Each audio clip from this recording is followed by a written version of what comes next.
నామానికి స్తోత్రాలు. మన ప్రభును రక్షకుడైన యేసుక్రీస్తు వారి యొక్క శుభనామంలో మీ అందరికీ కూడా వందనాలు, శుభాలు తెలియచేస్తూ ఉన్నాను.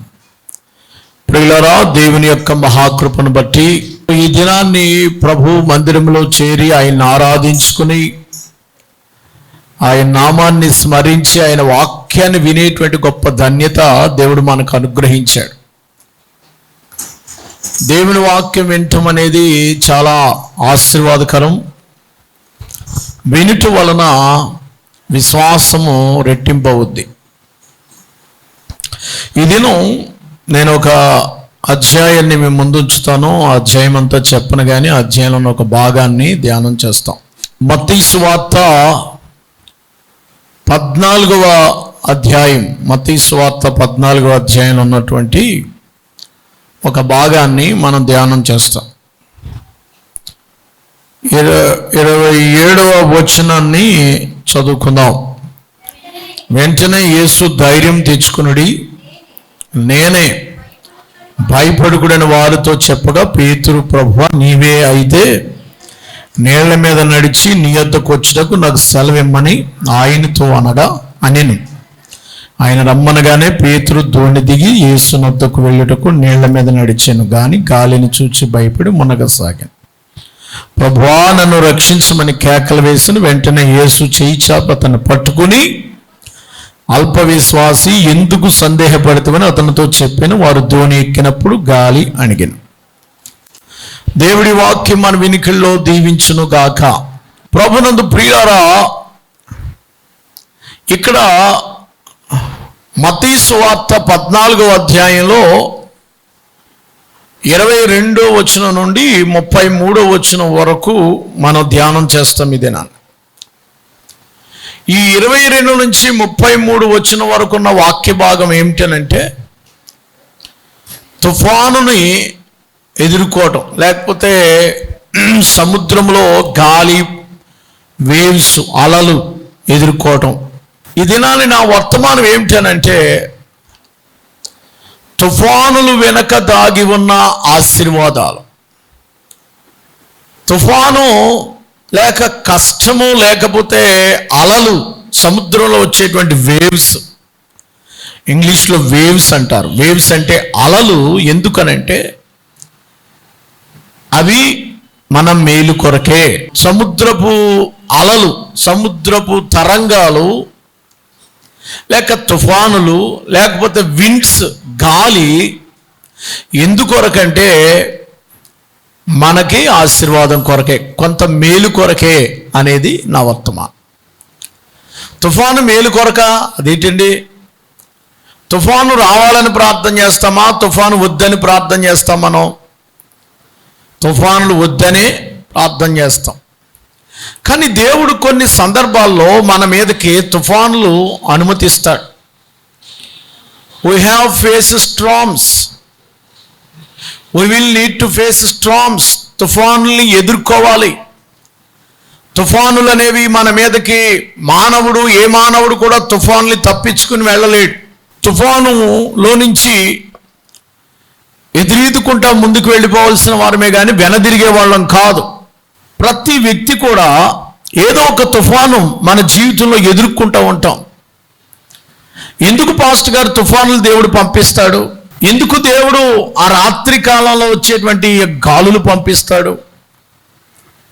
తెల్లారేటప్పటికి ఏమీ లేకుండా అయిపోయేటువంటి పరిస్థితులు, భయంకరమైనటువంటి సిచ్యువేషన్స్ అంటే పరిస్థితులు సంభవిస్తాయి, శ్రమలు సంభవిస్తాయి, తరచు ఉపద్రవాలు, విపత్తులు, ఇలాంటి డిజాస్టర్స్, ఇంగ్లీష్లో డిజాస్టర్స్ అంటాడు.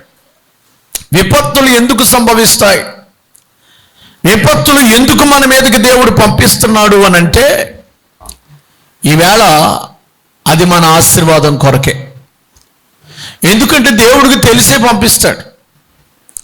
ఎందుకు పంపిస్తాడంటే, నెంబర్ 1, ఒకటి, దేవుడు మన మీదకి పంపించేది ఎందుకనంటే క్రమశిక్షణ చేయడానికి, డిసిప్లిన్. తప్పిపోతున్న వాళ్ళని లైన్లో పెట్టాలంటే దేవుడు తుఫాన్ను వాడుకున్నాడు. ఉదాహరణకి యోనా నినివే వెళ్ళమంటే తర్షీషు వెళ్తున్నాడు. లైన్ చేయాలంటే ఏం కావాల్సి వచ్చింది? తుఫాను పంపించాల్సి వచ్చింది.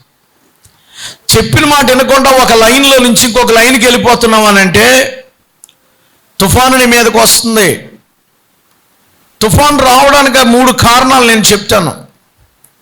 ఒకటి, ఎందుకు అనంటే తప్పిపోతున్న వాళ్ళని లైన్లో పెట్టడానికి దేవుడు కొన్ని తుఫాన్లు, కొన్ని కష్టాలు, కొన్ని స్ట్రామ్స్, అది మేబీ అప్పులనే తుఫాన్లోనూ ఉండొచ్చు, మేబీ భార్యాభర్తల మధ్యన గొడవలు అనే తుఫాన్లోనూ ఉండొచ్చు, మేబీ అంటే ఒకవేళ శ్రమలనే తుఫాన్లోనూ ఉండొచ్చు, ఒకవేళ అనారోగ్యం అనే తుఫాన్ నిన్ను కొడుతుంది, ఒకవేళ నీ ఇంట్లో బాగా అలలు నిన్ను తాకుతున్నాయి, నీ పడవ మునిగిపోద్దేమో, నీ నావ పగిలిపోద్దేమో అన్నంత దెబ్బలు నీకు తగులుతున్నాయి, శత్రువు నీ మీద దాడి చేస్తున్నాడేమో, ఆ తుఫాను ఎదుర్కొన్నావు, ఒకవేళ కేసులు నిన్ను భయపెడుతున్నాయేమో, ఒకవేళ భవిష్యత్తును గురించినటువంటి ఆందోళన ఉన్నావేమో, ఒకవేళ ఈ వివాహం ఎలా చేయాలనేటువంటి ఆందోళనలో ఉన్నావు, ఈ ఉద్యోగం ఊడిపోద్దేమని ఆందోళనలో ఉన్నావు, ఆ తుఫాను ఎదుర్కొంటున్నావు. చాలా చాలా రకరకాలైనటువంటి స్ట్రామ్స్, అలలు మన నావని కొడుతున్నాయి. నావంటే మన జీవితం అనేటువంటి ఒక నావ లాంటిది జీవితం. ఈ బ్రతుకే ఒక నావ. ఈ కుటుంబం అనేటువంటి నావలో ఎన్నో అటాక్స్ అంటే మనకు బాగా అర్థమవుతుంది ఇంగ్లీష్ కదా, ఎందుకంటే చాలా దెబ్బలు తగులుతూ ఉంటాయి. అటాక్స్ అంటే దెబ్బలు తగడం అచ్చమైన తెలుగు పదార్థం. చాలా దెబ్బలు తగులుతూ ఉంటాయి. ఆటుపోటు అంటారు. ఎన్నో ఆటుపోట్లకి తట్టుకుని ఈ స్థాయికి వచ్చాను నేను అంటారు చాలామంది చెప్పేటప్పుడు. ఆటుపోట్లు తట్టుకుంటాం వల్ల పైకి రావడానికి వీలుంటుంది. సో ఇప్పుడు నేను ఏమంటున్నానంటే, తుఫాను ఎందుకు వచ్చింది యోనాకంటే, అమ్మ ఎందుకు వచ్చింది యోనాకు తుఫాను? మాట్లాడాలి. ఎందుకు వచ్చింది? తన తప్పుని సరి చేసుకోవడానికి. యోనా చేప కడుపులోకి వెళ్ళిపోయి ఏమని ప్రార్థించాడు?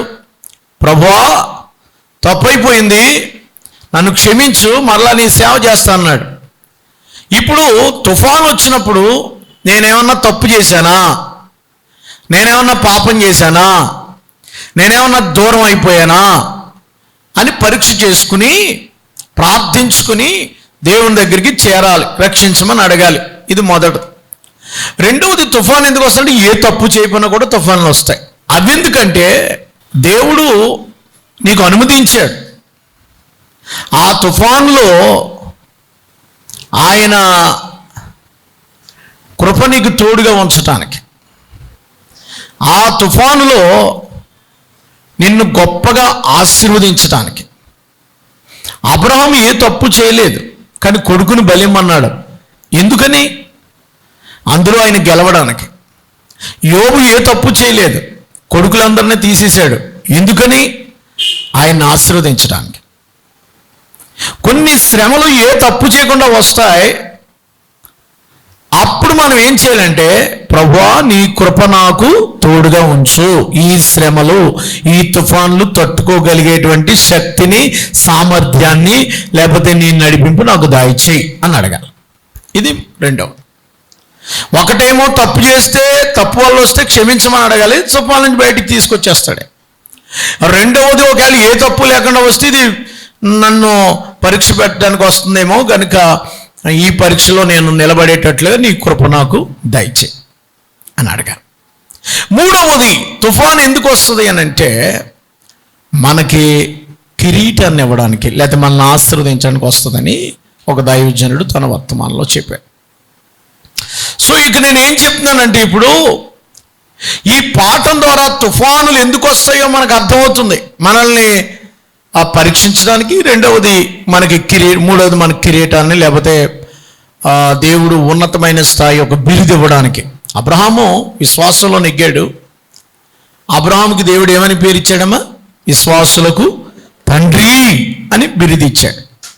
సో తుఫానులు, ప్రభువా ఎందుకు నేను ఇంత కష్టాన్ని అనుభవిస్తున్నాను, ఎందుకు ఇన్ని బాధలు పెడతానో నన్ను అన్నవాళ్ళు ఎవరైనా ఇక్కడ ఉన్నారా? ఎందుకు ప్రభువా నాకు మనశ్శాంతి లేదు, ఎందుకు ప్రభువా నా భార్య నాకు సహకరించట్లేదు, ఎందుకు ప్రభువా నా భర్త నాతో సరిగ్గా ఉండట్లేదు, ఎందుకు ప్రభువా నా బిడ్డలు ఇంకా సెటిల్ అవ్వలేదు, ఎందుకు ప్రభువా నాకు చేతి నిండా ఆహారం లేదు, కడుపు నిండా భోజనం దొరకట్లేదు, ఎందుకు ప్రభువా ఒంటరితనాన్ని ఇంకా అనుభవిస్తున్నాను, ఏంటి నాయన నాకు ఈ శ్రమలో, ఎందుకు నా జీవితంలో సరైన విధానం లేదు అని ఎవరైనా ఫీల్ అవుతుంటే ఈ వర్తమానం ద్వారా మీకు సమాధానాన్ని దేవుడు ఇవ్వబోతున్నాడు. నమ్మిన దేవునికి స్తోత్రం చెప్పండి. ఈ వర్తమానం ద్వారా సమాధానం అంటే ఆన్సర్ కాదు, పీస్. దేవుడు మీకు సమాధానాన్ని, సంతోషాన్ని, ఆ తుఫాను తట్టుకునే మార్గాన్ని దేవుడు మీకు ఇస్తాడు ఈ రాత్రి ఈ మధ్యాహ్నం డెఫినెట్గా. దేవునికి మహిమ కలుగును గాక. సరే, నేను ఇప్పుడు వాక్యంలోనికి వచ్చి వచనం వెంబడి వచనం చెప్తాను. ఈ పాఠంలో మీరు నేర్చుకునేది ఏంటంటే, తుఫాన్లో మొట్టమొదటి జరిగేది 22వ వచనంలో, వెంటనే జనసమూహములను తాను పంపినంతలో తన శిష్యులు ధోని ఎక్కి తనకంటే ముందుగా అద్దరికి వెళ్ళవలనని ఆయన వారిని బలవంతము చేసెను. ఆయన జనసమూహం పంపివేసి ప్రార్థన చేయుటకు ఏకాంతంగా కొండెక్కిపోయి సాయంకాలమైనప్పుడు ఒంటరిగా ఉండెను.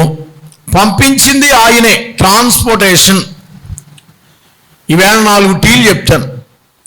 మొదటిది ట్రాన్స్పోర్టేషన్, పంపిస్తాడు, రవాణా పంపిస్తాడు, ఆయన వస్తాడు.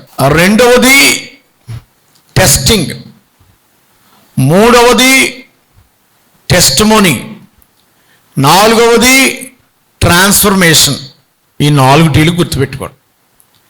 మొదటిది ప్రార్థన చేయటం, రెండవది విశ్వాసాన్ని పరీక్షించటం, మూడవది ఆ తుఫాను ద్వారా విశ్వాసాన్ని పరీక్షిస్తాడు, తుఫాను ద్వారా ప్రార్థన చేసేలాగా చేస్తాడు, తుఫాను ద్వారా అద్భుతాలు చేస్తాడు, తుఫాను ద్వారా సాక్ష్యం ఇచ్చేలాగా చేస్తాడు.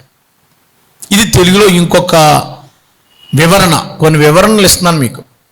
తుఫాను వస్తే మీరు ప్రార్థన చేస్తారు. మొదటిది, అమ్మా తుఫాను రాకపోతే మీరు ప్రార్థన చేయరు.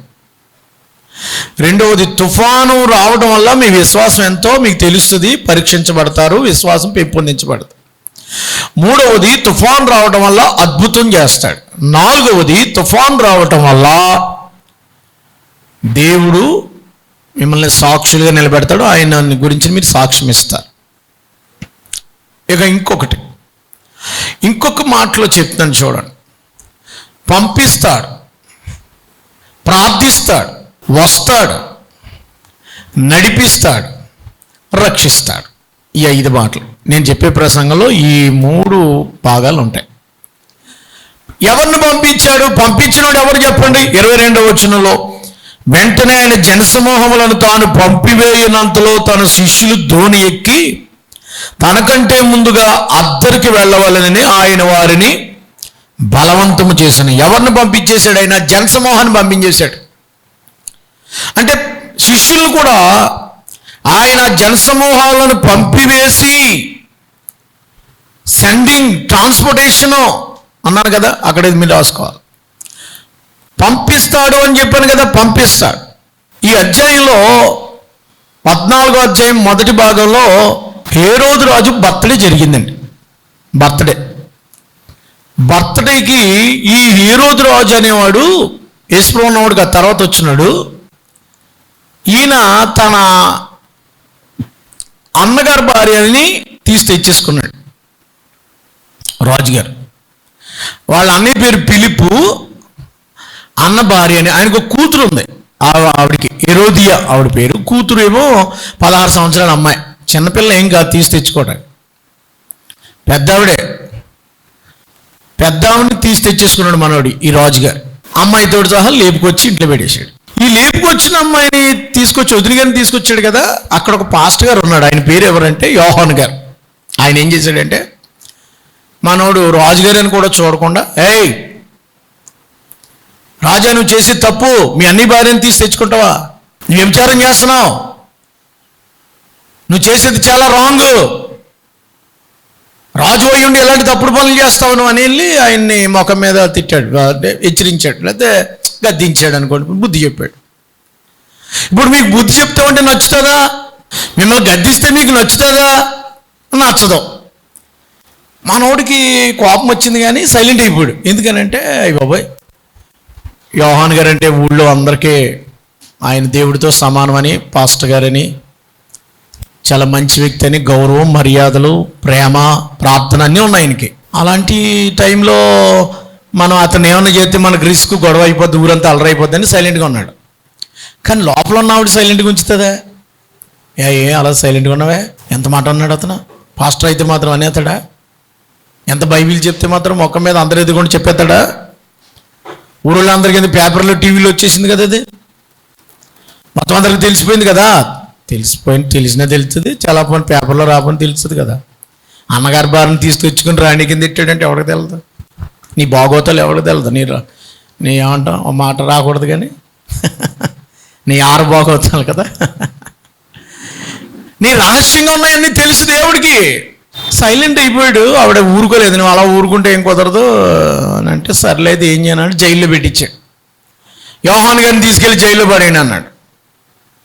ఏం చేయలేక జైల్లో పెడితే అక్కడికి కూడా బాధగా, మనోడు రివెంజ్ తీర్చుకుందాం అనుకున్నా, మరి ఆయన పాస్టర్ గారు అయిపోయాడు కాబట్టి అలా సైలెంట్గా ఉన్నాడు. ఒక రోజుని ఈ అమ్మాయిని, 16 సంవత్సరాల అమ్మాయిని డ్యాన్స్ వేయటానికి ముందుకు ఎక్కించింది. బర్త్డేలు అందుకే చేసుకోకూడదు, డేంజరు. డ్యాన్స్లు వచ్చేది అందులోకి. ఈ అమ్మాయిని డ్యాన్స్ వేశారు. ఆడి బర్త్డే కదా.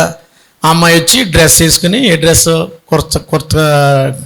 కుర్స్ డ్రెస్లా, కుర్తా పైజామా ఏముంటాయి, చిన్న చిన్న డ్రెస్సులు వేసుకుని ఎక్కి డ్యాన్స్ వేసింది పిల్ల. డ్యాన్స్ చేసినప్పుడు ఈవిడ ఉంటుంది కదా, తీసుకున్న ఆవిడ ఉంది కదా, ఆయన్ని మత్తు చేయడానికి కాస్త మందు కూడా వేసింది. తాగేసి మనోడు ఫుల్ నెస్ అయిపోయాక, అమ్మా ఇలా రా అన్నాడు. ఎంత బాగా వేసావు నువ్వు, ఎంత బాగా వేసావు నా తల్లే, ఇలా రా అని ముద్దెట్టి, నీకేం కావాలరా నాన్న అన్నాడు. వాళ్ళ అమ్మ లోపలికి వెళ్ళిపోయింది. లోపలికి వెళ్ళిపోయాక, అమ్మ డాడీ ఏం కావాలని అడుగుతున్నాడు, చిన్నానే కదా వీడు, ఏం కావాలని అడుగుతున్నాడు అని అంటే, మనకు అన్నీ ఉన్నాయి, ఊళ్ళో అధికారం ఉంది, అన్నీ ఉన్నాయి. మనల్ని పీలిచ్చి చూపించాడు ఆ పాస్టర్, అన్ని లేపేయాలని చెప్పి ఆ యోహాన్ గారి తలకాయని పళ్ళెంలో పెట్టి పట్టమని చెప్పి, జైల్లో ఉన్న యోహాన్తో బాప్తిస్మం ఇచ్చే యోహాన్ గారి తలకాయ పట్టుకోవచ్చు, బంగారం పళ్ళెంలో పెట్టి నాకు తీసుకురామా. అది కోరిక. అది కోరమంటే, నాన్న నాకు యోహాన్ గారి తలకాయ కావాలి. అమ్మ తెలిసి అడుగుతున్నావా, తెలియక అడుగుతున్నావా అంటున్నాడు మనవాడు. నిజంగా నీకు యోహాన్ గారి తలకాయ కావాలమ్మా. జనాలు అందరూ ఉన్నారు. ఆయన బర్త్డేకి చాలామంది వచ్చారు, మంత్రులు, సెక్రటరీస్ అందరూ ఉన్నారు. డాడీ కావాలన్నాను కదా, ఏం చేయాలి అర్థం కాలేదు. రాజుగారి నోటి నుంచి వచ్చిందే శాసనం, పట్టుకొచ్చి హెరతాలకాయ పట్టుకొచ్చి. అంటే మొదట 14వ అధ్యాయము మీరు మొదటి వచనం చూస్తే, ఏ రోజు యేసును గూర్చిన సమాచారం విని, 14వ అధ్యాయం మొదటి వచనం, యోహాను గారు చనిపోయిన సంగతి 12వ వచనంలో యేసుప్రభు వారికి చెప్పారు. 13వ వచనంలో యేసు ఆ సంగతి విని దోణి ఎక్కి అక్కడి నుండి అరణ్య ప్రదేశమునకు ఏకాంతముగా వెళ్ళాను. యేసుప్రభు అక్కడ నుండి ఆ సంగతి విని, ఏ సంగతి విని? యోహాను గారు చనిపోయిన సంగతి విని అక్కడి నుంచి వెళ్ళిపోయాడు యేసుప్రభు వారు. ఎందుకు వెళ్ళిపోయాడు వినాలి. ఇప్పుడు వెళ్ళిన తర్వాత అరణ్యంలోకి వెళ్ళిపోయాడు ఆయన. ఎందుకనంటే చాలా బాధగా ఉంది, ప్రార్థన చేసుకోవడానికి వెళ్ళిపోయాడు ఆయన. తర్వాత అక్కడికి కూడా జనాలు వచ్చేసారు. 8,000 మంది, 20,000 మంది అరణ్యంలోకి వచ్చేస్తే, సాయంకాలం వరకు రోగులకి, వాళ్ళకి స్వస్థత చెప్పి, వాకింగ్ చెప్పి, ప్రసంగం చేసాడికి 7, 8, 6 అయిపోతుంటే వాళ్ళకి భోజనం పెట్టమన్నాడు. ఎవరిని పిలిచి, అక్కడ శిష్యుల్ని పిలిచాడు. పిలిస్తే ఎంతమందికి భోజనం ఎక్కడే అని చెప్పేసి, ఆంధ్రయ్య పిలుపు రండి భోజనాలు ఎట్టండి వెళ్ళకనంటే, ఎక్కడెట్టం ప్రభు అని అడిగాడు. ఈ వేళ ఇప్పుడు అవ్వదు ప్రభు, ఎంతమంది 20,000 మంది ఉన్నారంటే, మీ దగ్గర ఏమైనా ఉన్నట్టు 5 రొట్లు 2 చిన్న చేపలు తెచ్చారు, 50 మంది కూర్చోబెట్టేశారు, అన్ని వేల మంది తినేశారండి. అందరూ తినేశాక ఇప్పుడు ఎన్ని గంపలు మిగిలినాయి? 12 గంపలు మిగిలాయి. అందరు దేవుని స్తోత్రం చెప్పండి. మొదటి పారాగ్రాఫ్లో శిష్యులకి ఏం కలిగింది? మొదటి పారాగ్రాఫ్లో శిష్యులకి లేకపోతే విశ్వాసులకి ఏం కలుగుద్ది? ఈరోజు ఎవరో యోహాను గారిని చచ్చిపోయినప్పుడు భయం కలుగుతుంది. బాగా చెప్పాం. రెండో పారాగ్రాఫ్లో 5,000 మంది భోజనం తిన్నారు, 12 గంపలు మిగిలాయి, 20,000 మంది దగ్గరగా భోజనం చేశారు, 5 రొట్లు ఇచ్చారు. రెండో పారాగ్రాఫ్ వల్ల శిష్యులకు కానీ విశ్వాసులకు కానీ ఏం కలుగుద్ది? తెలియదు కదండి. డిఫికల్ట్ క్వశ్చన్ ఏదైనా, కష్టతరమైన ప్రశ్న ఏంటి? ఇది ఏమన్నా 6లోంచి 3 తీసి 3లోంచి 4 ఎట్టున్నాను ఏమన్నా అడిగానా? ఏమడిగాను? మొదట ఇప్పుడు యోహాను గారు చచ్చిపోయాడు, మీకు ఏం కలుగుతుంది? భయం వేస్తుంది. 5 రొట్టెలు 2 చిన్న చేపలు 5,000 మందిని 20,000 మందిని పురుషులు కాక ఇంకా ఆడవాళ్ళు మొగలు తినక 12 గంపలు మిగిలితే మీకు ఏం కలుగుతుంది? ధైర్యం వస్తుంది. ఓ దేవుడు ఉన్నాడు, విశ్వాసం వస్తుంది, ధైర్యం వస్తుంది. దేవుడు ఉన్నాడు మనకే. ముందేం భయం వేసింది, బాబు ఏం దేవుడు ఏం దేవుడు. ఇప్పుడు 5 రొట్టెలు 2 చేపలు చెబితే ఏం కలిగింది? భయం. ఇప్పుడు భయము ధైర్యము రెండిట్ల మధ్యన జరిగే సన్నివేశంలో యేసుప్రభు వారు ఏం చేశారంటే శిష్యుల్ని పంపించేశారు. ఇప్పుడు బలవంతంగా పంపించాడు. అంటే శిష్యులకి బలవంతం చేశారంటే అర్థం ఏంటి? శిష్యులకి వెళ్ళాలనుందా వెళ్ళకూడదనుందా? వెళ్ళకూడదని ఉంటేనే బలవంతం చేద్దాం. ఎందుకని? వీళ్ళు ఒక పక్క భయపడుతున్నారు, వాళ్ళని ఏమీ లేపేశారు అక్కడ. అదొక కారణం. నువ్వు ఉంటే మాకు భోజనం దొరుకుతుంది, ఇదొక కారణం. యేసుప్రభు ఉంటే ఆయనతో కూడా అన్ని టికెట్లు ఆయన తీసేస్తాడు కదా. మనం పెద్ద ఆయన వెనక వెళ్ళామనుకో భోజనం టికెట్లు దారి ఖర్చులు ఆయనతో కొట్టిపోతాయి. అదే మనం ఒకరు వెళ్ళినట్టు ఇబ్బంది. ఆయన దోనోడు తెప్పించి దోని మీద బలవంతంగా వారిని పంపించేశాడు. 23వ వచనంలో ఆయన ఎందుకు పంపించేశాడంటే 23వ వచనం అందరూ చూడాలి. ప్రార్థన చేటుకు ఏకాంతముగా కొండ ఎక్కిపోయి సాయంకాలం అయినప్పుడు ఒంటరిగా ఉండెను. ఎందుకు పంపించాడమ్మా యేసుప్రభు వారు? ప్రైవసీ లేదానికి, ప్రార్థన చేసుకోవడానికి ఒంటరిగా కొండ మీదకి వెళ్ళాడట. యేసుప్రభు వారు తండ్రి అయిన దేవుడితో ప్రార్థన సహవాసం. చాలా మందికి సంఘములో ఎందుకు తుఫాన్లు సంభవిస్తున్నాయి, ఎందుకు ఇవన్నీ వస్తున్నాయంటే ప్రార్థన లేకపోవటం. ప్రార్థన జీవితం లేదు చాలా మందికి. ఒంటరిగా వెళ్ళి నువ్వు ప్రార్థన చేయగలుగుతున్నావా? ఏకాంతముగా ప్రార్థన. Prayer is more important. ప్రార్థన ఎందుకనంటే ప్రార్థన దేవునికి మనకి మధ్యన సంబంధాన్ని పెంచడానికి. ప్రార్థన ఎందుకంటే ప్రార్థన మనల్ని ధైర్యం ఇస్తుంది. ప్రార్థన ఎందుకంటే ప్రార్థన మన అవసరాలను తీరుస్తుంది. ప్రార్థన ఎందుకంటే ప్రార్థన మన విశ్వాసాన్ని పెంపొందిస్తుంది. ప్రార్థన ఎందుకంటే ప్రార్థన మనల్ని పాపంలో పడకుండా చేస్తుంది. యేసుప్రభు వారంతటి వారే తెల్లవారుజామున వెళ్ళి ప్రార్థన చేస్తాం. రాత్రంతా 9 గంటల ప్రార్థనలో ఉన్నాడు ఆయన. సాయంకాలం పంపించేసి కొండెక్కి ప్రార్థనలో ఉండి ఎన్నో జాములు వచ్చాడు? 25వ వచనంలో రాత్రి 4వ జామున వచ్చాడు. రాత్రికి ఎన్ని జాములు? 4 జాములు. రాత్రికి ఎన్ని గంటలు? రాత్రికి ఎన్ని గంటలు, పగలకి ఎన్ని గంటలు? పూర్వం గడియారం ఉందా? లేదు. ఇప్పుడు జాములు లెక్క. జాముకు 4 గంటలు. 6 నుంచి 9 గంటల వరకు ఎన్ని గంటలు? 7, 8, 6, 7, 8, 9 4 గంటలు కదా. 9 గంటల వరకు మొదటి జాము, 10, 11, 12 రెండో జాము, 1 గంట 2, 3 మూడో జాము, 3 నుంచి 6 వరకు 4వ జాము. ఇప్పుడు 4 3 ఎంత చెప్పండి? 3 గంటలు చెప్పిన విభాగించి మొత్తం 12 గంటలకి ఇచ్చారు. ఇది 4వ జాము అంటే 3 నుంచి 6 మధ్యలో వచ్చారంటే యేసుప్రభు 6 గంటలకు ప్రార్థన మొదలుపెట్టి 7, 8, 9, 10, 11, 12, 1 గంట 2 ఇంచుమించు 9 గంటల ప్రార్థనలో ఉన్నాడు ఆయన. 3 దాటాకి వచ్చాడు కదా. ప్రార్థన యేసుప్రభు అంతటి వారే. ఆ ప్రార్థన ఏం చేస్తుందంటే ఒక్కోసారి మనం అవసరాల కోసమే ప్రార్థన చేస్తాం. చాలా మంది ఇక్కడ కొంతమంది ప్రార్థన జీవితం ఎలా ఉంటుందంటే అవసరాలు వస్తే కానీ ప్రార్థన చేయరు, కష్టాలు వస్తే కానీ ప్రార్థన చేయరు, తుఫాన్లు వస్తే కానీ ప్రార్థన చేయరు. వాళ్ళ ప్రార్థన ఎంతసేపు ఎందుకంటే అవసరాలు తీర్చుకోవడానికే. ప్రభా తండ్రి నాయన ఈ అప్పు తీర్చిన నాయన, తండ్రి నాయన ఈ 10th పాస్ అవ్వాలైనా, తండ్రి నాయన ఏంటి చెప్పండి, ప్రయాణం వెళ్తున్నాను ఆయన, నువ్వు దేవదూతలను తోడుగా ఉంచిన ఆయన, తండ్రి నేను రాత్రి నిద్రపోతున్నాయన, కళ్ళలు రాకుండా, పురుగులు రాకుండా, పాములు రాకుండా నాయన హాయిగా నిద్రపోయి నా చుట్టూ కాపలా ఉన్నాయని, అవసరమైతే నువ్వు కూడా వచ్చేసి నా పక్కన ఉండు నాయన, నీకేం పని లేదు కాబట్టి. ఈ ప్రార్థన చాలా మంది ఎందుకు చేస్తున్నారంటే వారు అవసరాలకు వస్తేనే ప్రార్థన చేస్తారు. ప్రార్థన అందుకోసం, అవసరాలు చేయొద్దని అనట్లేదు, అడుగుడు మీకు ఏమన్నా ఇస్తాడు, అది కాదు. డైలీ ప్రార్థన ఎందుకనంటే దేవునితో కాసేపు గడపటం,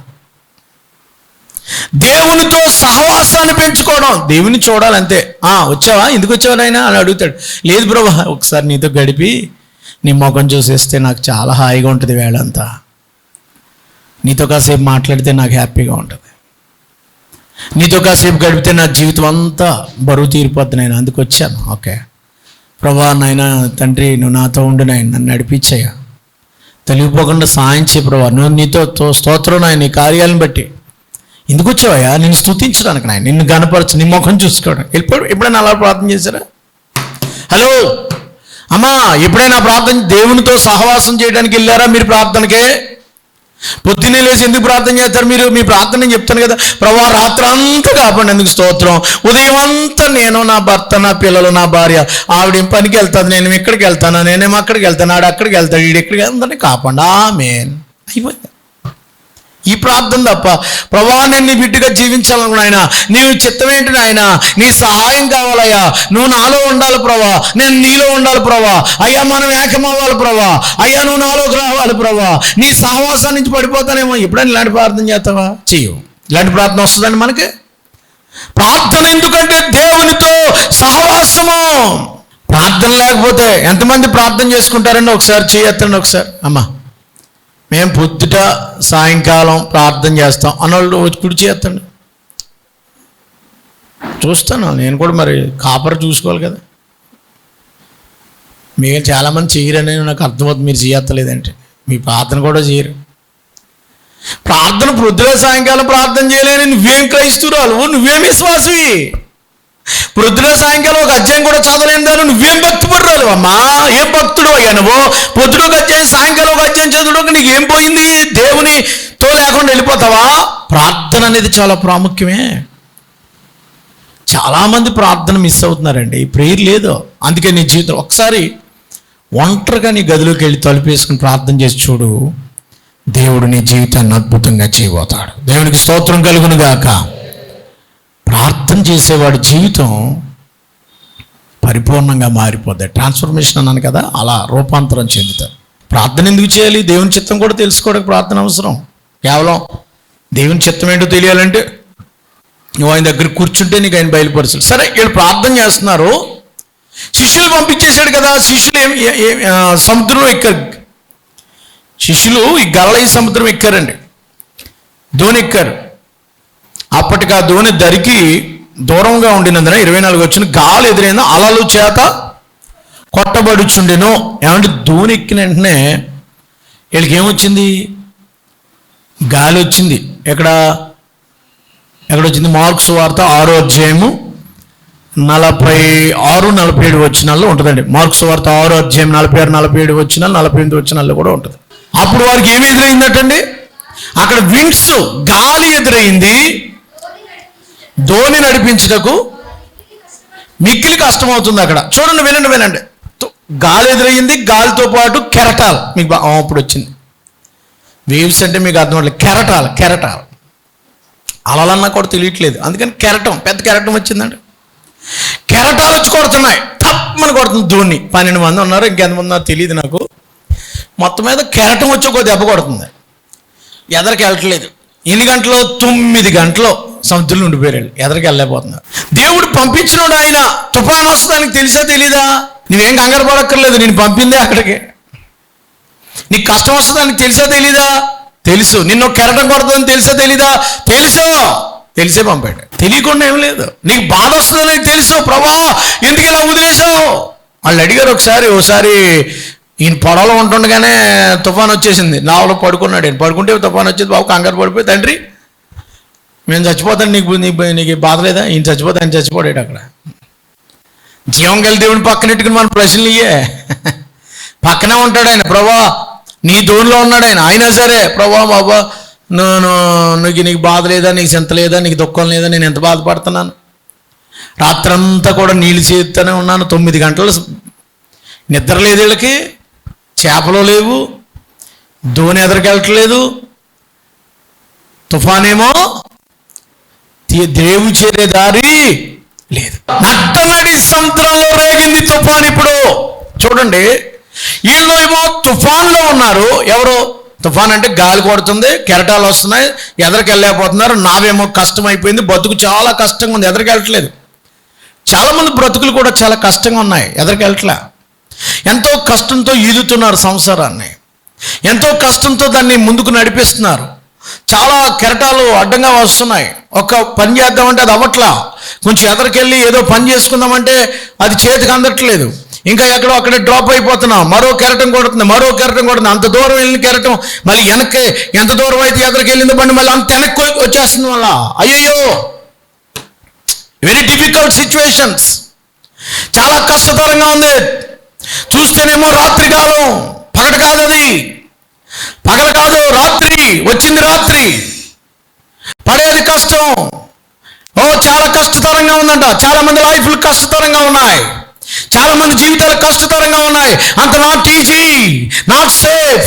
ఎవరిని టచ్ చేసినా సరే నా వెనకాల ఇంత అమౌంట్ ఉందండి, నా వెనకాల ఇంత అమౌంట్ ఉందని చెప్పే బ్రతుకులే కానీ ఐఎమ్ ఫ్రీ అని చెప్పేవాళ్ళు ఎవరు కనబట్టలేదు. సో ఇలాంటి కష్ట సమయంలో, ఇదొక రాత్రి సమయం, దేవుడు ఏం చేస్తున్నాడు? నీకు తుఫాను వస్తుంటే దేవుడు ఏం చేస్తున్నాడు అంటే, అమ్మా వీళ్ళేమో తుఫాన్లో ఉన్నారు, దేవుడు ఎక్కడున్నాడు చెప్పండి? బైబిల్లో ఉంది కదమ్మా, దేవుడు ఎక్కడున్నాడు? వీళ్ళని పంపించేశాడు. వీళ్ళేమో యేసుప్రభు వాళ్ళతో లేడు కదా, యేసుప్రభు శిష్యులతో ఉన్నాడా? లేడు. ఆయనేమో వాళ్ళేమో తుఫాను అన్నారు. దేవుడు ఎక్కడున్నాడు? ఇప్పుడు ప్రార్థనలో ఉన్నాడు. నువ్వు తుఫాన్లో ఉన్నావు, మన దేవుడు నీ కోసం ఏం చేస్తున్నాడు అక్కడ? ప్రభా, యేసుప్రభు స్టిల్ ఎక్కడున్నాడు? ఆయన తండ్రి కుడిపార్శ్వమున కూర్చుని మన కొరకు ఏం చేస్తున్నాడు? ఆయన విజ్ఞాపన చేస్తున్నాడు అన్నది. యేసుప్రభు ఎక్కడున్నారు తెలియదా మీకు? చాలా చోట్ల రాస్తుంది బైబిల్లో. మీకు కావాలంటే మళ్ళీ కొత్తతనంగా అనిపిస్తుంది కాబట్టి మళ్ళా మీకు ఒక మాట చూపిస్తాను. రోమీయులకు రాసిన పత్రిక 8వ అధ్యాయము, రోమీయులకు రాసిన పత్రిక 8వ అధ్యాయం 34వ వచనం. దేవుని కుడిపార్శ్వమున ఉన్నవాడు మన కొరకు విజ్ఞాపన చేయవాడు ఆయనే. ఎక్కడున్నాడు ఆయన? తండ్రి కుడిపార్శ్వం మీద కూర్చుని. హెబ్రీయులకు రాసిన పత్రికలో కూడా ఆయన తండ్రి కుడిపార్శ్వం మీద కూర్చుని ఆయన మన కొరకు ఏం చేస్తున్నాడంటమ్మా? విజ్ఞాపన. 12వ అధ్యాయం 2వ వచనంలో దేవుని సింహాసనకు కుడిపార్శ్వమైన ఆసీనుడై ఉన్నాడు. అక్కడ విజ్ఞాపన చేస్తున్నాడు దేవుడు. 1వ అధ్యాయంలో తండ్రి కుడిపార్శ్వం మీద కూర్చుని దేవుడు కుడిపార్శ్వం మీద కూర్చుని ఆయన విజ్ఞాపన చేస్తున్నాడు. చాలా విషయాలు ఉంటాయి, టైం చెప్పలేదు నాకు. మనము కష్టంలో ఉన్నప్పుడు ఆయన మనల్ని వదిలేయట్లేదు. అర్థమవుతుందా మీకు? తుఫాన్లో వీళ్ళు ఉన్నారు, శిష్యుల కొరకు ఆయన ప్రార్థన చేస్తున్నాడు. ఒకటి దేవునితో సహవాసం చేయడానికి, రెండోది నీకు ఒక మంచి ధైర్యం ఏంటో చెప్పనా? మనం కష్టపడుతుంటే మనం కష్టాలు జయించేలాగా దేవుడు తన కుడిపార్శ్వం మీద కూర్చుని ఏం చేస్తున్నాడు? ఆయన ప్రార్థన చేస్తున్నాడు. నీ కొరకు ప్రార్థన చేస్తున్నాడు ఆయన. ఏమంటే ఇంక నువ్వు తట్టుకోలేవు, ఇంక నువ్వు ఆ సమస్య నుంచి బయటపడలేవు, అయిపోయింది, కొలప్స్ అయిపోతున్నావు, నీ పని అయిపోయింది, చేతులు ఎత్తేసావు, మునిగిపోతావు, అయిపోయింది అన్న సమయంలో ఆయన పంపించాడు. రెండవది మీ కొరకు ఏం చేస్తున్నాడు? ఆయన ప్రార్థన చేస్తున్నాడు. మూడవది ఆయనే వచ్చేస్తాడు. ఇక నువ్వు తట్టుకోలేకపోతే ఆ రాత్రి, కష్టతరమైన రాత్రి, అమ్మ వినండి, కష్టతరమైన రాత్రులు, నిద్ర పట్టని రాత్రులు, లేవలేని రాత్రులు, సమస్యలతో కుమిలిపోతున్న ఆ రాత్రి యేసుప్రభువారు ఏం చేశారండి? 25వ వచనం. గాలి ఎదురైనందున అలల చేత కొట్టబడుచుండెను. ధోని కొట్టబడుతుంది, కుటుంబము కొట్టబడుతుంది, నావ కొట్టబడుతుంది. ఆ నావ అటు ఇటు కదిలిపోతుంది, కుదిలిపోతుంది, సమాధానం లేదు, నెమ్మది లేదు, శాంతి లేదు, కొట్టబడుతుంది, మునిగిపోయే పరిస్థితి వచ్చేసింది. ఇప్పుడు ఇంకా తట్టుకోలేని పరిస్థితుల్లో భయపడిపోతున్నారు వీళ్ళందరూ. ఎవరు?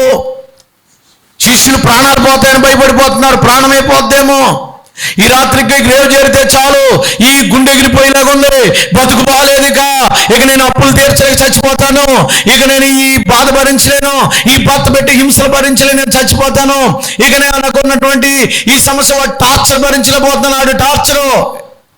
ఆడి టార్చరు, ఎవడో ఆ ప్రేమికుడు టార్చరు, ప్రియురాలు టార్చర్ భరించలేకపోతున్నావు, ఎవడో నిన్ను బాధ పెడుతున్నాడు, రోడ్డు మీద ఏడిపిస్తున్నాడు, ఏది నిన్ను బాధ పెడుతుందో నువ్వు తట్టుకోలేని పరిస్థితుల్లో దేవుడు నిన్ను ఆదుకోవడానికి నీ దగ్గరికి వచ్చేస్తాడు. ఆయన దేవునికి స్తోత్రం. రాత్రులు విడిచిపెట్టే దేవుడు కాదు. 4వ జాము వరకు చూశాడు ఆయన. ఇక నీకు తట్టుకోలేవని చెప్పేసి ఎక్కడున్నారు వీళ్ళు? దేన్ని చూసి భయపడుతున్నారు? తుఫాన్ను చూసి భయపడుతున్నారు. సముద్రం మీద ఏమొస్తున్నాయి? ఉన్నది ఎక్కడ? నీటిలో, సముద్రంలో విండ్స్, గాలిలో, తర్వాత కెరటాలు, ఇన్ని మధ్యలో చిక్కడి పోయాడు. చిలిమేస్తుంది, గాలి వేసేస్తుంది పక్క నుంచి, సముద్రం అల్లకల్లోలంగా ఉంది, అన్నీ అయిపోతున్నాయి, చుట్టూ ఎన్ని జరుగుతున్నాయి. వీటి మధ్యలో దేని చూసి భయపడుతున్నారో దాని మీద నుంచి నడిచి వస్తున్నాడు యేసుప్రభువు వారు. అది దేవుని గొప్పతనం. దేవునికి స్తోత్రం. మీరు దేని చూసి భయపడతారో దాంట్లోంచి నడిచి వస్తాడు ఆయన. ఏ సమస్య మీద భయపడుతున్నారో ఆ సమస్యలోని ఆయన ఎక్కి వచ్చే దేవుడు. నీకున్న సమస్య కంటే, ఈ తుఫాను కంటే గొప్పవాడు యేసయ్యా. నమ్మదలు గట్టిగా దేవునికి స్తోత్రం చెప్పండి. Greater than our Jesus, greater than storms, greater than winds, greater than sea. ఆ సముద్రం కంటే, ఆ తుఫాను కంటే, ఆ వ్యాధి కంటే, ఆ అప్పు కంటే, ఆ కష్టము కంటే, ఆ శ్రమ కంటే నీవు నమ్ముకున్న దేవుడు గొప్పవాడు. నావేమో చిన్నది, తుఫానేమో పెద్దది, నావేమో వాళ్ళు పాటలు రాశారు దీని మీద. మీకు తెలుసా? తుఫాను పాటలు విన్నాను కాదు, వస్తాయి అన్ని ప్రసంగంలో పాడేస్తాను. నావెంతంట చెప్పండి, నావెంత? నీ బతికెంత? చిన్నది. నీకు వచ్చిన కష్టం ఎంత? తుఫాను కంటే గొప్ప దేవుడు నీకున్నాడు. దాన్ని బట్టి తుఫాను చూసి భయపడుకో, కష్టం చూసి భయపడుకో, నీ ముందున్న సమస్య చూసి భయపడుకో, నీ ముందున్న దాన్ని చూసి భయపడుకో. దేన్ని చూసి భయపడుతున్నారో దాంట్లోంచి నడిచొస్తున్నాడు. ఎంత అద్భుతమైన మన దేవుడు. భూతంలావా ఏమనుకున్నారు ఇలా? సముద్రం మీద నడిచి రావడం ఇదే ఫస్ట్ టైము, ఇదే చూడటం, ఎవరు నడలేదు. వీళ్ళు గబగబ భయపడిపోయి నడిచొస్తుంటే భూతమా భూతం బాబోయ్ భూతం అని ఏం చేశారంటే వీళ్ళు రాత్రి 4వ జాము ఆయన నడుచుచు వారి యొద్దకు వచ్చాను. అమ్మ ఎలా వచ్చాడమ్మా? నడుచుచు. జాగ్రత్త. Walk on sea, walk on the water. నీళ్ల మీద నడవగలిగిన దేవుడు మన దేవుడు. దేవునికి స్తోత్రం. నీవు నడిచావు కెరటాలపై. ఎక్కడ నడిచాడు ఆయన? కెరటాల్లో నడిచి వస్తాడు, తుఫాన్లో నడిచి వస్తాడు. అందరికి గందరగోళం అయిపోతుందని భయపడకు, దానికి ఎదురీదుకుండా వెళ్ళిపోవడమే. దేవునికి స్తోత్రం కలిగిన మధ్యాహ్నం నేను చెప్పేది ఏంటంటే, మీ సమస్య పెద్దది కావచ్చు, సమస్య కంటే పెద్ద దేవుడు మనకున్నాడు. తుఫానుని సృష్టించిన దేవుడే మన దేవుడు. దేవునికి ఆయన ఆజ్ఞీగా 106వ కీర్తన అనుకుంటా, ఆయన ఆజ్ఞీగా తుఫాను పుట్టెను. ఆయన అనుమతి లేకుండా రాలేదు. సమస్య పంపిందే ఆయన, తుఫాను పంపించింది ఆయన. ఎందుకు పంపించాడు సార్? మొదటిదే పంపించాడు, ప్రార్థించాడు, వచ్చాడు. మూడవది ఎందుకు పంపించాడంటే నీ విశ్వాసాన్ని పరీక్షించడానికి. టెస్టింగ్. టీలో రెండోది అనమాట ట్రాన్స్ఫర్మేషన్. ఇప్పుడు టెస్టింగ్ ఎందుకు పంపించాడంటే నిన్ను టెస్ట్ చేయడానికి, నీ విశ్వాసాన్ని పరీక్షించడానికి. శ్రమలు ఎందుకంటే మన విశ్వాసం ఎంతో పరీక్షించుకోవడానికి. ఆయన నడిచొస్తే ఆయన గుర్తుపట్ల.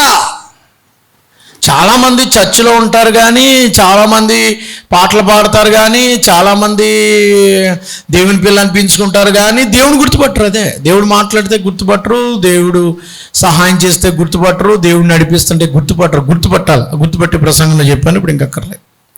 26వ వచనం అయిపోతుంది కదా, 33వ వచనం ముగించేస్తాను.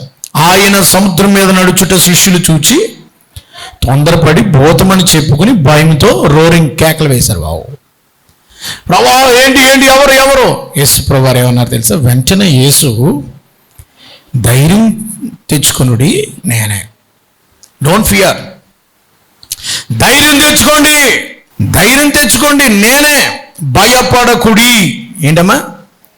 భయపడకుడి అని వారితో చెప్పాను. డోంట్ ఫియర్, భయపడకండి, నేనే. 356 సార్లు భయపడకండి అని చెప్పాడు దేవుడు. మనకి 365 సార్లు. మనకి ఎన్ని రోజులు?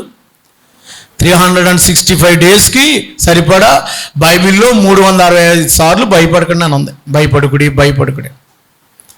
తుఫాను చూసి భయపడకండి. తుఫానులో నుంచి, సమస్యలో నుంచే మార్గాన్ని చూపిస్తాడు దేవుడు. దాని అర్థం ఏంటంటే సమస్యల్లోనే పరిష్కారం చూపిస్తాడు దేవుడు. అదే ఎక్కడ పాడేసుకున్నావు అక్కడి నుంచే లేపుతాడు దేవుడు నిన్ను. ఏ స్థితిలో పడిపోయావు అక్కడి నుంచే తీసుకొస్తాడు. ఎలాంటి తుఫాన్లో చిక్కుకున్నా బయటికి లాగగలిగిన దేవుడు అయినా. దేవునికి స్తోత్రం చెప్పండి. తుఫాను మీద నడుచుకుంటూ వచ్చి భయపడకండి, నేనే. యామయాం, నేనే.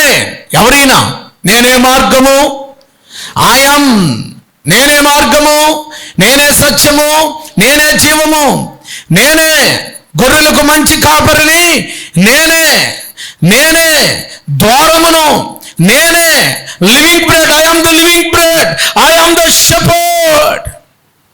నేనే స్వస్థపరచు యెహోవాను, నేనే పునరుత్థానము జీవమును, నేనే బ్రతికించేవాడును, చనిపోయేలా చేసేవాడిని నేనే, ధనవంతులుగా చేయవాడు నేనే, దరిద్రులుగా చేయవాడు నేనే, తుఫాను పంపగలవాడు నేనే, ఆపగలవాడు నేనే, నేనే. I am one and only, that is God. దేవునికి స్తోత్రం కలుగును గాక. నేనే. వచ్చింది ఎవరో తెలుసా? ఎవరైతే తుఫాను ఆపగలడు, ఎవరైతే రక్షించగలడు, ఆయనే వచ్చాడు. దేవునికి స్తోత్రం కలుగును గాక. ప్రియులారా, వచ్చాడు. వాళ్ళు భయపడుతున్నారు. భయపడకుండా అన్నాడు ఆయన. ఇంకొక మాట చూడండి, 28వ వచనంలో, పేతురు, ప్రభువా ఇఫ్ ఇట్స్ యూ, నీవే అయితే నీళ్ల మీద నడిచి నీ వద్దకు వచ్చి నాకు సెలవిమ్మని ఆయనతో, నేను ప్రభువా నీవే అయితే, నిజంగా నీవే అయితే. Are you doubtful? డౌట్గా ఉందా? నీవే అయితే, if it is you, if in your Jesus, నువ్వు దేవుడు అయితే, నువ్వు రక్షకుడు అయితే, నీవే నిజమైన వాడు అయితే నేను నడిచి వచ్చేస్తాను.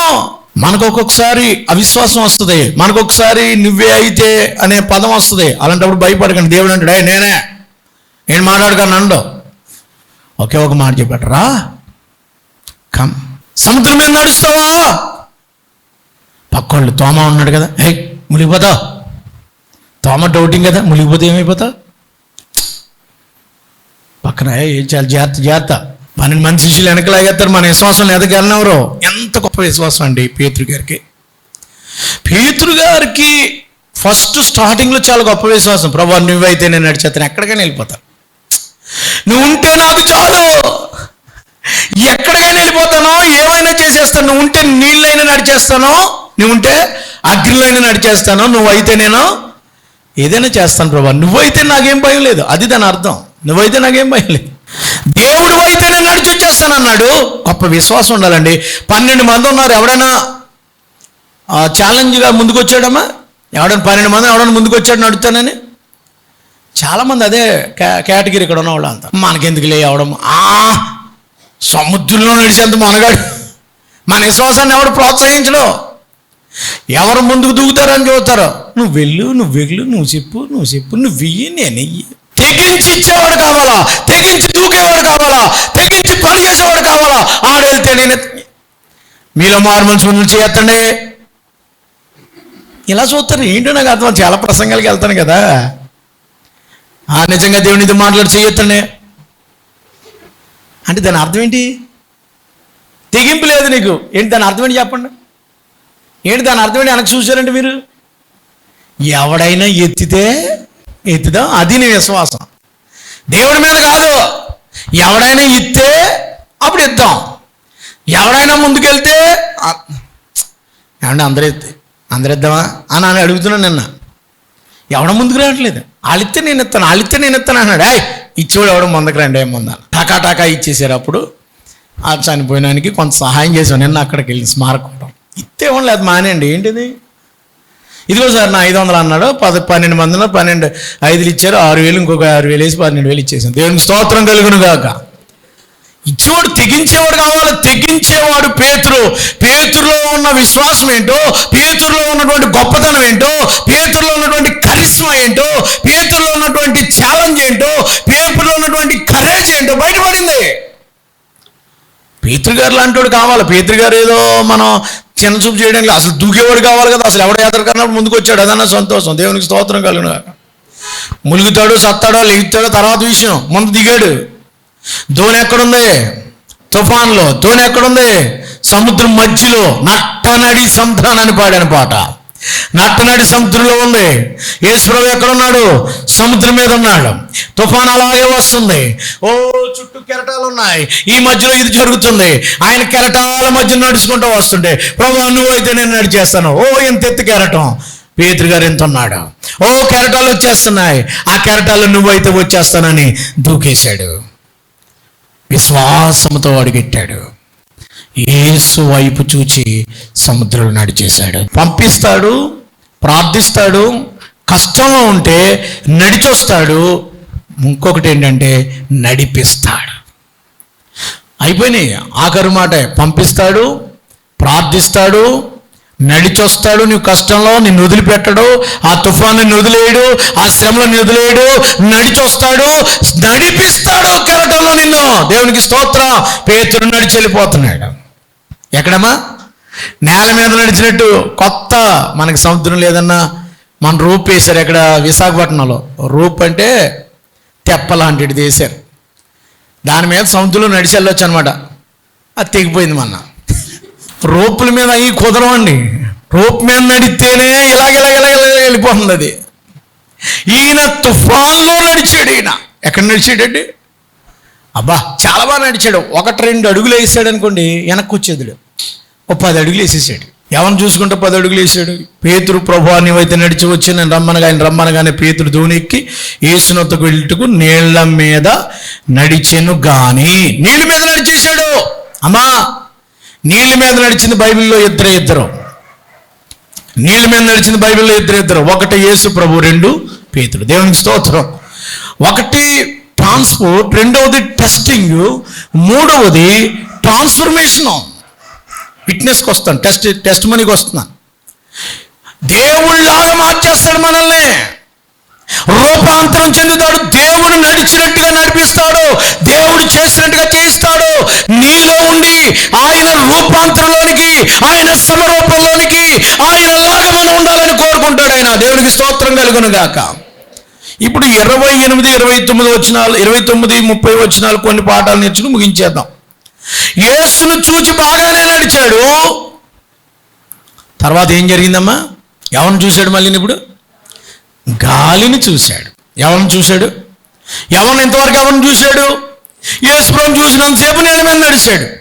ఎప్పుడు మునిగిపోతామంటే, ఎప్పుడు పడిపోతామంటే గాలిని చూసి సింక్ అయిపోతున్నాడు. Sink in the water, dip in the water. వాటర్లో మునిగిపోతున్నాడు. గాలిని చూశాడు. అమ్మో నేనే. లోకాన్ని చూశాడు. ఎవరెవరిలో చూచు. ప్రభువుని చూడడం మానేసి ఎప్పుడైతే మీరు పక్కన గాలిలో నడుస్తున్నానా, కెరటాల్లోనే నడిచేతనానా, తుఫాన్లోనేనా? నడిపించేది ఎవరో? నువ్వా దేవుడా? అమ్మ, నడిపించింది ఎవరో? సముద్రం మీద నువ్వు నడుస్తున్నావా? దేవుడు నడిపితే నడుస్తున్నావా? సంసారం నువ్వు ఇస్తున్నావా? దేవుడు ఇది ఇంతున్నాడా? ఉద్యోగం నువ్వు చేస్తున్నావా? దేవుడు చేస్తున్నాడా? కూలి పని నువ్వు చేస్తున్నావా? దేవుడు చేస్తున్నాడా? చదువు నువ్వు చదువుకున్నావా? దేవుడు చదివిస్తున్నాడా? జ్ఞానం నీ జ్ఞానమా? దేవుడు ఇచ్చిన జ్ఞానమా? ప్రయత్నం నీదా? దేవుడు ప్రయత్నమా? మనల్ని అలాగ షేప్ చేసేవాడు దేవుడే. దేవుడు అనుమతి లేకుండా ఏది కూడా చేయలే. నీ అంతటి నువ్వే నడవట్లేదు. అది గాలైనా, అది కెరటమైనా, అది సముద్రమైనా నడిపించేవాడు యేసు ప్రభు అని గుర్తుపెట్టుకోవాలి. దేవునికి స్తోత్రం. ఎప్పుడైతే మీరు యేసు ప్రభుని చూడడం మానేశారో మునిగిపోతారు. మీరు నడిచేది నీళ్ళ మీద, మీరు నడిచేది రోడ్డు మీద కాదు, మీరు నడిచేది ఏదో హైవే మీద కాదు, మీరు నడిచేది టైల్స్ మీద కాదు, మీరు నడిచేది గ్రీన్ మ్యాట్ మీద కాదు, మీరు నడిచేది నీటి మీద. నీటి మీద నడిచేటప్పుడు కత్తి మీద సాము లాంటిది అయినప్పుడు ఎవరిని చూస్తున్నాడు? వాళ్ళ ఎవరిని మీద అనుకున్నాడు? వాళ్ళ ఎవరిని చూడాలా? చెప్పాలి. ఎవరిని చూడాలండి? యేసుని చూడకుండా లోకంలో చూస్తే మునిగిపోతారు. జాగ్రత్త. ఎప్పుడైతే లోకాన్ని చూసాడో మునిగిపోయాడు. యేసు ప్రభువు ఒక పేరు పెట్టారు. గాలిని చూచి భయపడి మనకు సాగిన ప్రభువా నన్ను రక్షించమని. కానీ ఒక్క మంచి పని చేశాడండి పేతురు గారు. మునిగిపోయేటప్పుడు నన్ను రక్షించగలిగినాడు యేసు ఒక్కడే. ఈ సముద్రంలో నుంచి లేవనెత్తగలిగినాడు ఆయనే. నీళ్ళ మీద నడిపించాడు ఆయనే. సముద్రం మీద నడిచొచ్చాడు ఆయనే. నా ప్రాణాన్ని రక్షించగలిగినాడు ఆయనే. ఈ కష్టం నుంచి బయట తేగలినాడు ఆయన. ఆయన తప్ప ఇంకెవరు లేరని ఆయన దగ్గరకు వచ్చేసాడు ఆయన. పేతురు గారు ఎవరి దగ్గరికి వచ్చాడు? ఏమని ప్రార్థన చేస్తున్నాడు? ప్రభువా నన్ను రక్షించమని. 5వ మాట, ఆయన రక్షిస్తాడు. యేసు ప్రభువారు ఏమన్నారు చూడండి 30వ వచనంలో, ప్రభువా నన్ను రక్షించమని 31 కేకలు వేసాను. వెంటనే యేసు చేయి చాపి అతనిని పట్టుకుని, అల్ప విశ్వాసి ఎందుకు సందేహపడుతువని అతనితో చెప్పాను. అమ్మా ఏం చెప్పారు చెప్పండి? గాలి దోణి వారు దోణి ఎక్కినప్పుడు గాలి అణిగాను. దేవునికి స్తోత్రం కలుగును గాక. ప్రియ దేవుని బిడ్డలారా, మీరు ఒక మాట చూడండి, అక్కడ చక్కని మాట రాయబడి ఉంది. ఇదిగో రక్షించు ప్రభువా, రక్షించు ప్రభువా అని కేకలు వేయగానే పేతురు గారిని యేసయ్య ఏం పట్టుకున్నాడు? చెయ్యి పట్టుకుని ఇలా లేపాడు. నేను లేపను అని అనలా. మన దేవుడు గొప్ప దేవుడు. ఒక్కొక్కసారి ఎంత పరిశుద్ధులమైనా, ఎంత గొప్పవారమైనా, ఎంత ప్రార్థనా వీరులమైనా, ఎంత కళ్ళారా దేవుని చూసినా మునిగిపోతాం. మునిగిపోయేటప్పుడు మీరు ఏం చేయాలి? ప్రార్థన చేయాలి. ఇందులో 3 ప్రార్థనలు ఉంటాయి. ఒకటి యేసయ్య ప్రార్థన చేశాడు, రెండవది పేతురు గారు ప్రార్థన చేశాడు, నన్ను రక్షించు ఏమని? ప్రభా నీవే అయితే నేను నడిచొచ్చేస్తాను అన్నాడు. ఓకే, నువ్వే రమ్మన్నది రెండో ప్రార్థన. మూడవది తను మునిగిపోతున్నప్పుడు ప్రభా నన్ను రక్షించమని అడిగాడు. అమ్మా, మునిగిపోతున్న నావా, మునిగిపోతున్న జీవితమా, పడిపోయిన విశ్వాసమా, సముద్రంలో మునిగిపోయావా? దేవుణ్ణి సహాయం అడుగు లేపుతాడు. దేవుడు ఆయనకి ఒక పేరు పెట్టాడు. ఏమని పెట్టాడు? అల్ప విశ్వాసి. ఏ విశ్వాసి? Little faith. అల్ప విశ్వాసి. అమ్మ మీరెవరు చెప్పండి? అల్ప విశ్వాసులా? అల్ప విశ్వాసి. అవును, చిన్న విశ్వాసం ఉందేమో. ఎందుకు సందేహపడ్డావు? ఎందుకు అమ్మ సందేహం, అల్ప విశ్వాసం ఎందుకు వచ్చిందో తెలుసా మీకు? సందేహాలు ఉంటే అల్ప విశ్వాసం వస్తుంది. దేవుడు లేపుతాడో లేపడో పని అవుతుంది. సందేహమే అల్ప విశ్వాసానికి కారణం. నీలో అనుమానమే అల్ప విశ్వాసానికి కారణం. నువ్వు సందేహిస్తున్నావేమో. దేవుడు ఇది చేయగలడా, దేవుడు ఇది లేపగలడా అని ఎప్పుడైతే సందేహపడ్డాడో, అంటే పేతురు ముందు సందేహపడ్డాడు, అందుకని మునిగిపోయాడు. పేతురు సందేహపడ్డాడు, అందుకే అల్ప విశ్వాసం వచ్చేసింది. దేవుడి పని చేయిస్తాడు, దేవుడు నన్ను పైకెక్కిస్తాడు, దేవుడు నన్ను స్వస్థపరుస్తాడు, దేవుడు ఈ వివాహం జరిగిస్తాడు, దేవుడు ఈ పాస్ చేస్తాడు, దేవుడు ఉద్యోగం ఇస్తాడు, దేవుడు నా అవసరాలు తీరుస్తాడు, దేవుడు నాకు ఆహారం ఇస్తాడు. విశ్వాసం ఉంచు. నీతిమంతుడు ఎలా బ్రతుకుతాడండి? ఎప్పుడైతే అల్ప విశ్వాసం వచ్చిందో, అల్ప విశ్వాసం ఏం చేస్తుంది? దేవుని దగ్గరికి వచ్చేలా చేస్తుంది. అల్ప విశ్వాసం కూడా మంచిదే ఒక్కొక్కసారి. ఎప్పుడైతే అల్ప విశ్వాసం అయిపోతామో, లిటిల్ ఫెయిత్ పేతురు గారిని దేవుని వైపు చూసేలా చేసింది. ఎప్పుడైతే నువ్వు మునిగిపోతున్నావో, ఎప్పుడైతే తుఫాన్ వచ్చిందో, ఎప్పుడైతే శ్రమ వచ్చిందో, యేసు వైపు చూసేలా చేసింది. మళ్ళా గాలిని చూసిన పేతురు తిరిగి యేసు వైపు చూశాడు. యేసు నన్ను. ఆ చిన్న విశ్వాసం ఏం చేసిందంటే, లిటిల్ ఫెయిత్, అల్ప విశ్వాసం యేసు ప్రభు దగ్గరికి నడిపించింది. రెండవది యేసు ప్రభుని ప్రార్థించేలాగా చేసింది. మూడవది ప్రభువా నన్ను రక్షించమని అడిగేలాగా చేసింది. ఆ లిటిల్ ఫెయిత్ సరౌండర్, దేవునికి లోబడిపోయేలాగా, దేవునికి నువ్వు తప్ప ఎవరో దిక్కు లేదని దేవునికి విధేయత చూపేలాగా చేసేసింది. సరౌండర్ చేసేసింది, అంటే ఆయన మీద ఆనుకునేలాగా చేసింది. ఆయన మీద ఆనుకునేలాగా చేసింది. ప్రభునందు ప్రియులారా, ఇదిగో ఆ చిన్న విశ్వాసము యేసు దగ్గరికి నడిపించింది. యేసు ప్రభు వారు అతన్ని పట్టుకుని చేయి పట్టుకుని పైకి లేపారు. ఒకవేళ మునిగిపోతున్నావేమో, దేవుడు ఈ రాత్రి ఆయన లేకపోతున్నాడు, ఈ మధ్యాహ్న సమయంలో ఆయన లేకపోతున్నాడు. ఎప్పుడైతే యేసు లేపాడో ఆయనలో ఉన్న అల్ప విశ్వాసం అంతా పోయింది. ఇప్పుడు పేతురు గారికి ఏమొచ్చిందంటే గ్రేట్ ఫెయిత్ అనమాట. ఆ చిన్న విశ్వాసము గొప్ప విశ్వాసిగా మార్చేసింది. దేవునికి స్తోత్రం కలుగును గాక. పేతురు గారికి ఏం తెలిసిందంటే, నేను ఇంతవరకు చిన్న చిన్న దెయ్యాలు అట్లు వీటిని నిలగొట్టాడు, కానీ నీళ్ల మీద కూడా నలవగడానికి శక్తిని చూపించింది. శద్రకు మేషకు అబేద్నెగోలు అల్ప విశ్వాసులుగా అగ్నిలో కూడా నడిచి వెళ్ళిపోయారు. విశ్వాసం ఉంచండి, నీ విశ్వాసమే నిన్ను. కాబట్టి టెస్టింగ్ ఎవర్ ఫెయిత్ టెస్ట్ చేయబడుతుంది. ఆ ఫెయిత్ టెస్ట్ చేసినప్పుడు దేవుని రూపంలో మార్చబడ్డాడు. పేతురు దేవుని రూపంలో మార్చబడ్డాడు. శద్రకు మేషకు అబేద్నెగో, దానియేలు, నోవా వీళ్ళందరూ కూడా దేవుని రూపంలోనికి మార్చబడ్డారు. మోషే గారు రూపాంతరం చెందడానికి కారణం ఏంటో తెలుసా? వారి విశ్వాసంతో దేవుని దగ్గరికి వచ్చారు, ట్రాన్స్ఫర్మేషన్ అయిపోయారు. వాళ్ళు ప్రభు రూపంలోనికి, సమరూపంలోకి మారిపోయారు. కష్టకాలంలో ఉన్నాయేమో, నేను ముగిస్తున్నాను. నీ జీవితంలో శ్రమలు పోవాలంటే ఆఖరి లైన్ ఏంటంటే, యేసు ఆ దూనిలోకి ఎక్కగానే తుఫాను ఆగిపోయాను. దేవునికి స్తోత్రం చెప్పండి అందరూ కూడా. 6వ అధ్యాయం మార్కు సువార్త 6వ అధ్యాయం 51 వచనం. మార్కు సువార్త 6వ అధ్యాయం 51 వచనం. తర్వాత ఆయన దోణి ఎక్కి వారి యొద్దకు వచ్చినప్పుడు గాలి అణిగెను, అందుకు వారు తమలో మిక్కిలి విభ్రాంతి నొందిరి. చప్పలు కూడా దేవునికి స్తోత్రం చెల్లించు. నీ నావ కొట్టబడుతుందేమో, నీ విశ్వాసము అప్ అండ్ డౌన్ అవుతుందేమో, శ్రమల్లో మునిగిపోతుందేమో, నీ కుటుంబ నావ ఇంకేం చేసి దిక్కు లేదేమో, నీకు ఆధారం కనబట్టలేదేమో. ఈ దోణిలోకి ఎవరెక్కాలా?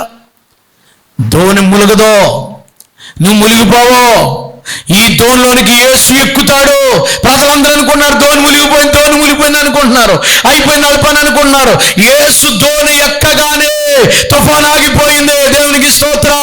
యేసు నీలోకి రాగానే, యేసు నీ దోని ఎక్కగానే, యేసు నీ హృదయంలోకి రాగానే ప్రభువారు ఈ మధ్యాహ్న సమయంలో నీలోకి వచ్చి ఆయన సమాధానముతో నీకున్న ఆ తుఫానుని అణిపివేయబోతున్నాడు. ఆయన నీ మీద ఉన్నటువంటి ఆ భయంకరమైన కలవరాల్ని యేసు నామములో లయపరచబోతున్నాడు. ఆయన భవిష్యత్తును గురించిన తుఫాన్ని యేసు అణిచేయబోతున్నాడు. నీ మీదకి వచ్చే కెరటాల్ని ఆయన నెట్టివేయబోతున్నాడు. చల్లారిపోతున్నాయి. నమ్మినడు గట్టిగా దేవునికి స్తోత్రం చెప్పండి. యేసుని దోణిలో ఎక్కించుకుంటావా? యేసుని దోణి ఎక్కమని అడుగుతావా? ప్రమాదం రక్షించమనగానే ఇద్దరు కలిసి నడిచొచ్చి పేతురు యేసు ప్రభువారు దోణి ఎక్కారు. ఏ దోణిలో యేసు ఉంటారో తుఫాన్లు వస్తాయి, కానీ తుఫాన్లు వెనకాల దేవుడు ఆశీర్వాదాలని దాచించాడు. వెంటనే వాళ్ళందరూ ఒకటి చేశారండి. ఏంటో తెలుసా? మత్తయి సువార్త 14వ అధ్యాయము 33వ వచనం, అంతట్లో దోణిలో ఉన్నవారు అందరూ ఈయన నిజముగా దేవుని కుమారుడు అని చెప్పి ఆయనకు మొక్కి వర్షిప్ చేశారట. అప్పుడు you are the son of God, నువ్వు దేవుని కుమారుడు. ఫస్ట్ టైం అన్నారు. సాక్ష్యం, విట్నెస్, అదే విట్నెస్. సాక్ష్యం ఇవ్వాలి. దేవుడు తుఫాన్లో తప్పించడం వల్ల నువ్వు నిజముగా దేవుని కుమారుడు. ఈయనెవరు? గాలియు సముద్రం ఈయనకి లోబడిచున్నవి. తుఫాను రావటం ఇప్పుడు మంచిదా చెడ్డదా చెప్పండి నాకు. తుఫాన్ రావటం వల్ల నీ విశ్వాసం పెంపొందించబడింది. తుఫాన్ రావటం వల్ల దేవుడిని సముద్రం మీద నడిపించాడు. తుఫాన్ రావటం వల్ల దేవుని యొక్క మహిమను చూడగలవు, అద్భుతాన్ని చూసావు. తుఫాన్ రావటం వల్ల ఆయన గురించి సాక్ష్యం ఇచ్చేటువంటి రీతిగా నీవు మారిపోయావు. విట్నెస్. ఆయన్ని దోనెక్కినప్పుడు నిజముగా దేవుని. కొన్నిసార్లు శ్రమలు వచ్చినప్పుడు మనల్ని సాక్షులుగా నిలబెట్టడానికే శ్రమలు వస్తాయి, ఆయన గురించి సాక్ష్యం ఇవ్వడానికి. తల ఉంచండి, ప్రార్థన చేద్దాం. దేవుడి వాక్యం మన వెనుకల్లో దీవించును గాక. ప్రార్థన జీవితం ఉందా బాబు నీకు? ఇంట్లో కరగంటైన వ్యక్తిగత ప్రార్థన ఉందా? ప్రార్థన చేయకపోవడం వల్లే నీకు తుఫాన్లు వస్తున్నాయి. పేతురు ప్రార్థన చేస్తున్నాడు. ప్రభువా, యేసు ప్రభువారు ప్రార్థన నేర్పించాడు. ప్రార్థన లేదు చాలా మందికి, ఉపవాస ప్రార్థన లేదు, వ్యక్తిగత ప్రార్థన లేదు. ప్రార్థనలో గడపాలా? తీర్మానించుకుందాం. మహాపరిశుద్ధుడు అయిన మా తండ్రి, ఈ మధ్యాహ్న సమయంలో మీరు మాతో మాట్లాడినందుకే వందనాలు. తుఫాను వెనకాల నువ్వు గొప్ప ఆశీర్వాదాలు దాచించావు, మమ్మల్ని నడిపిస్తున్నావు. ఏ తుఫాను చూసి భయపడుతున్నామో ఆ తుఫాను మీద భయం లేకుండా చేయడానికి అందులోనే నడిచొచ్చావు. నడిచి రావటమే కాదు, నడిపించావు. నడుస్తున్నప్పుడు ఒక్కొక్కసారి ఆ నీలోకి వచ్చిన తర్వాత మునిగిపోయే పరిస్థితులు వచ్చినప్పుడు లేవనెత్తావు, రక్షిస్తున్నావు. ప్రభువా రక్షించమనగా నీ చెయ్యి చాపి లేవనెత్తావు. ఎవరైతే విశ్వాసంలో మునిగిపోతున్నారో, ఎవరైతే ప్రభు నీలోంచి తొలగిపోతున్నారో, ఎవరైతే ఐక్య విచారం వల్ల లోక సమస్య వల్ల మునిగిపోతున్నారో వారిని చేయి పట్టి లేపండి, వారిని బిడ్డలుగా చేయండి. వారి దోణి ఎక్కండి ప్రభువా. ఎవరైతే దోణి ఎక్కించుకుంటారు ఈ రాత్రి మధ్యాహ్నంలో, ఆ దోణి ఎక్కగానే తుఫాను అండి వారికున్న కష్టమంతా తొలగిపోతుంది. ప్రతి ఒక్కరి జీవితంలో ప్రవేశించండి. ప్రతి ఒక్క వ్యక్తిగత జీవితంలో ప్రవేశించి నువ్వు గొప్పగా తుఫాన్లో నడిపిస్తావని నీ కొరకు సాక్ష్యం ఇచ్చేవారుగా చేయండి.